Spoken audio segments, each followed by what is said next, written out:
Good morning बच्चों। आज हम लोग बाल गोविंद भगत शीर्षक पाठ के अभ्यास प्रश्नों को हल करेंगे। तो आइए देखते हैं। पहला प्रश्न,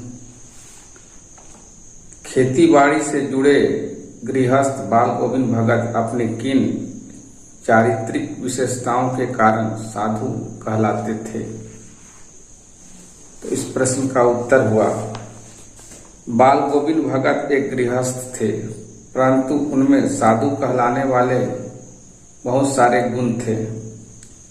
जो नंबर 1 गुण हुआ, वे कबीर के आदर्श पर चलते थे, उन्हीं के गीत गाते थे। वे शरीर को नश्वर तथा आत्मा को परमात्मा का अंश मानते थे। दूसरा पॉइंट हुआ, वे कभी झूठ नहीं बोलते थे, लोगों से खराब व्यवहार रखते थे। तीसरा इसका पॉइंट हुआ, किसी से कभी सीधी बात करने में संकोच नहीं करते थे, ना ही किसी से वे झगड़ा करते थे। अब इसका अगला चौथा पॉइंट हुआ, किसी की चीज ना छूते थे, ना ही बिना पूछे व्यवहार में लाते थे। वे किसी दूसरे की चीज नहीं लेते थे। अगला जो 5वां पॉइंट हुआ इसका, उनके खेत में जो कुछ भी पैदा होता था, सबसे पहले उसे एक कबीरपंथी मठ में ले जाते और उसमें से जो हिस्सा प्रसाद के रूप में वापस मिलता, वे उसी से अपना गुजारा करते थे। अब इसी का जो अगला पॉइंट हुआ, उसमें लालच बिल्कुल भी नहीं थी। इस प्रकार उन्होंने अपना सब कुछ ईश्वर को समर्पित कर दिया था। अब दूसरा प्रश्न हुआ, भगत की पुत्रवधू उन्हें अकेले क्यों नहीं छोड़ना चाहती थी? तो इस प्रश्न का उत्तर हुआ, भगत की पुत्रवधू उन्हें अकेला छोड़कर इसलिए नहीं जाना चाहती थी क्योंकि पुत्र की मृत्यु के बाद भगत के बुढ़ापे का एकमात्र सहारा वही थी। पुत्रवधू को इस बात की चिंता थी कि यदि वह चली जाएगी तो भगत के लिए भोजन कौन बनाएगा। यदि भगत बीमार हो गए तो उनकी सेवा शुश्रूषा कौन करेगा। उसके चले जाने के बाद भगत की देखभाल करने वाला और कोई नहीं था। अब हम तीसरे प्रश्न की ओर आते हैं। भगत ने अपने बेटे की मृत्यु पर अपनी भावनाएं किस तरह व्यक्त की? तो इस प्रश्न का उत्तर हुआ, बेटे की मृत्यु पर भगत ने पुत्र के शरीर को एक चटाई पर लिटा दिया, उसे चादर से ढक दिया तथा कबीर के भक्ति गीत गाकर वे अपनी भावनाएं व्यक्त करने लगे। उसके अनुसार उसकी आत्मा परमात्मा के पास ऐसे चली गई है मानो कोई विरहनी अपने प्रेमी से मिलने जा रही हो। उन दोनों के मिलन से बड़ा आनंद और कुछ नहीं हो सकता। इस प्रकार भगत ने शरीर को नश्वर और आत्मा को अमरता का भाव व्यक्त किया है। अब हम चौथे प्रश्न की ओर आते हैं। भगत के व्यक्तित्व और उसकी वेशभूषा का अपने शब्दों में चित्र प्रस्तुत कीजिए। तो इस प्रश्न का उत्तर हुआ, भगत मझले कद के गोरे चिट्टे आदमी थे। उनकी आयु 60 वर्ष से अधिक थी। चेहरा सफेद बालों से जगमगाता रहता था। वह सदा सच बोलते थे और किसी से दो-टूक बातें करते थे। वे किसी से कुछ कहने में संकोच नहीं करते थे।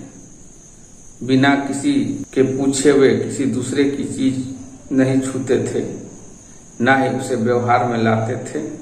अब हम इसके 5वें प्रश्न की ओर आते हैं।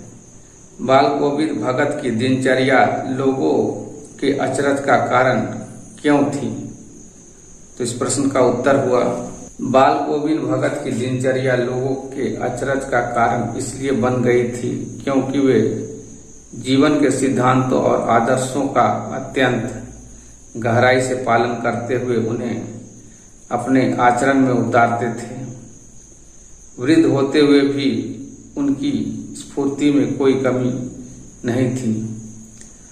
सर्दी के मौसम में वे बादलों वाले भादों की आधी रात में भी वे भोर में सबसे पहले उठकर गांव से 2 मील दूर स्थित गंगा में स्नान करने जाते, खेतों में अकेले ही खेती करते तथा गीत गाते रहते थे। विपरीत परिस्थिति होने के बाद भी उनकी दिनचर्या में कोई परिवर्तन नहीं आता था। एक वृद्ध में अपने कार्य के प्रति इतनी सजगता को देखकर लोग दंग रह जाते थे। अब हम आते हैं छठे प्रश्न की ओर। पाठ के आधार पर बाल गोविंद भगत के मधुर गायन की विशेषताएं लिखिए। तो इस प्रश्न का उत्तर हुआ, भगत जी कबीर के गीत गाते थे। वे बहुत मस्ती से गाया करते थे। कबीर के पद उसके कंठ से निकलकर संजीव हो उठते थे। उनका स्वर बहुत मधुर था।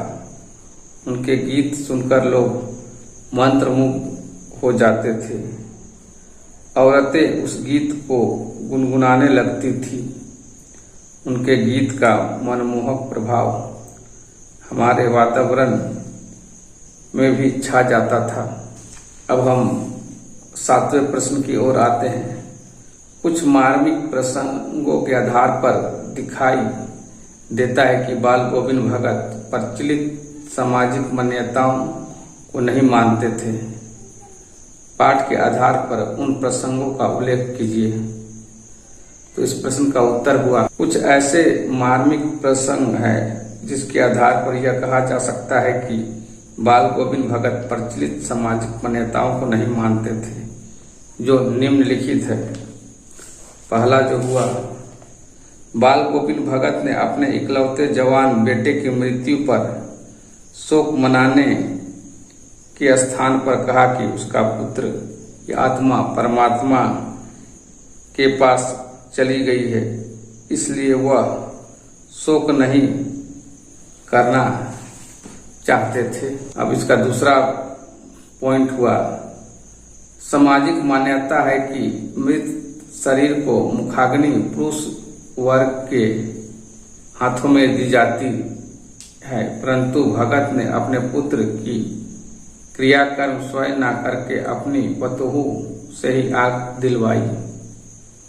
अब इसका तीसरा जो पॉइंट है, जब भगत के पुत्र के श्राद्ध की अवधि पूरी हो गई तो उन्होंने अपनी पतोहू के भाई को बुलाकर आदेश दिया कि इसे अपने घर ले जाओ और इसका दूसरा विवाह कर देना, क्योंकि इसकी आयु बहुत कम है, जबकि हमारे समाज में विधवा विवाह को मान्यता उस समय नहीं दी जाती थी।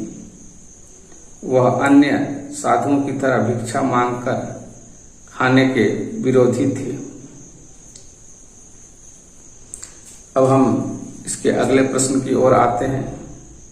8वां नंबर का जो प्रश्न है, धान की रुपाई के समय समूचे माहौल को भगत की स्वर लहरियों किस तरह चमत्कृत कर देती थी, उस माहौल का शब्द चित्र प्रस्तुत कीजिए। इस प्रश्न का उत्तर हुआ, धान की रुपाई के समय भगत के मधुर कंठ से मन को मोह लेने वाली लहरियां धीरे धीरे तेज होती जा रही थी, जिसे सुनकर खेलते हुए बच्चे झूमने लगते थे और मेड़ पर खड़ी औरतें होंठ कांपने, होंठों से गुनगुनाने की आवाज निकलने लगती थी। हल चला रहे हलवाहों के पैर ताल से उठने लगते थे तथा रोपनी करने वालों की अंगुलियां एक निश्चित क्रम में चलने लगती थी। बाल गोविंद भगत के गाने से संपूर्ण सृष्टि में मिठास घुल जाती थी। अब हम इसके 9वें प्रश्न की ओर आते हैं। पाठ के आधार पर बताइए कि बाल गोविंद भगत की कबीर पर श्रद्धा किन किन रूपों में प्रकट होती है। तो इस प्रश्न का उत्तर हुआ बाल गोविंद भगत की कबीर पर श्रद्धा निम्नलिखित रूपों से प्रकट होती है। नंबर 1 जो है, भगत कबीर को अपना साहब मानते थे, उसके समान वह लंगोटी पहनते थे, सिर पर कबीर पंथी वाली टोपी तथा जाड़ों में एक काली कंबल ओढ़ लेते थे। दूसरा जो उसका पॉइंट हुआ, भगत कबीर के गीतों को गाते थे, उन्हीं के आदेशों पर चलते थे, सत्य बोलते थे तथा किसी से व्यर्थ झगड़ा नहीं करते थे। अब हम इसके तीसरे पॉइंट की ओर देखते हैं।